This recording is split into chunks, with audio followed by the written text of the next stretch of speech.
Hi, this is Adam from Small Town Machine Shop. Today we're looking at the power box for the Big LeBlond.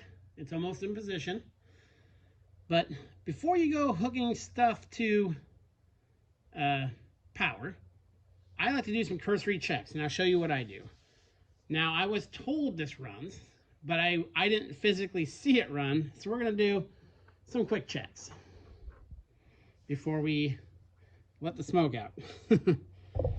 So, I got the old meter on continuity right there. So it'll beep at us when we have continuity. So first things first, and okay, there's no power into this. See, that's where the power was coming in. Do not check any of this stuff when there's power to it, okay? This is before you hook it to power. Okay, so check the fuses here.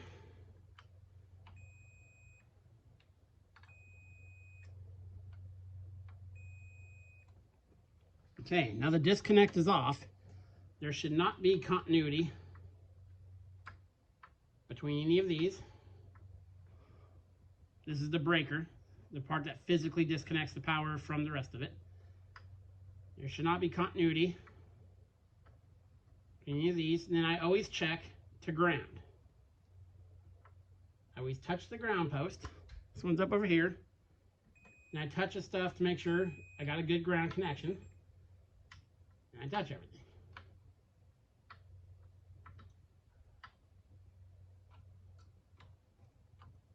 Okay, now we'll rack it in. Now there should be continuity between these ones.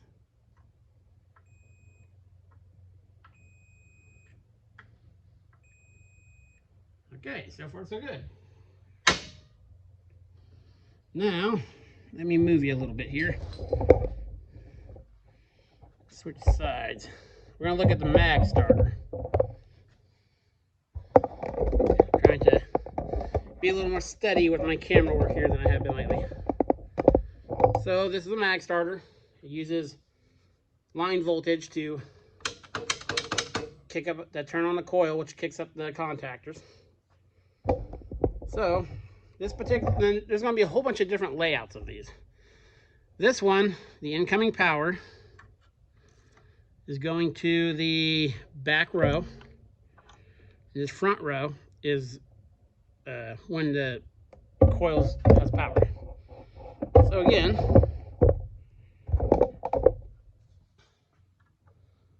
you have no continuity here. Now I'm just going to lift up the coil manually. And there we go.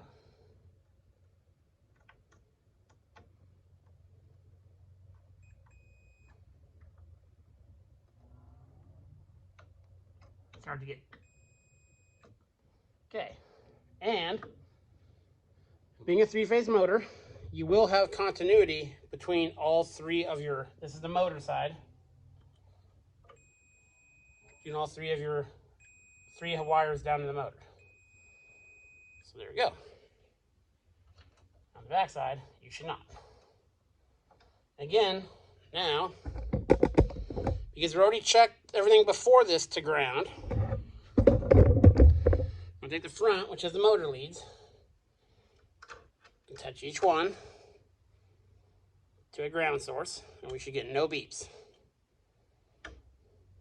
Okay. So now, let me show you the start-stop switch. Comes in through these three wires. It's your typical start-stop switch. And it goes, let me zoom in here a bit. A lot of people get confused by this. Let's see if I can get all in frame at once. Okay, here's the coil. This wire here is jumpered off the incoming power to the mag switch. This lower one only has power when the switch is when the plunger's up. There's a set of points up here. this one goes to the coil. So what happens when you press the start button on front, it takes the power from here, this wire, which already has power coming from the back side of the mag starter, and sends it to this, which activates the coil. So now what's holding the coil is this lower wire. It has voltage to it. And it goes from here back to the stop switch to the red wire. So when you press the start button, you have continuity between here, the hot incoming side of the mag starter, to the coil. Then when you press the stop button, it breaks this, so it drops the coil. I'll show you. If I can reach right now, we're going to the coil from the switch to the hot side. And I'll reach over and press the start button. And there you can hear it beeping. That would kick in the coil. Once the coil is running, there's continuity already, as there should be. Now when I press the stop button,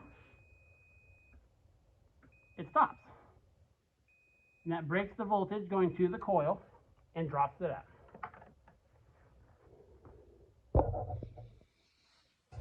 So everything checks out good. Of course, you can check the resistance and the windings with more fancy machines, but as a good first fire up, that's what I do.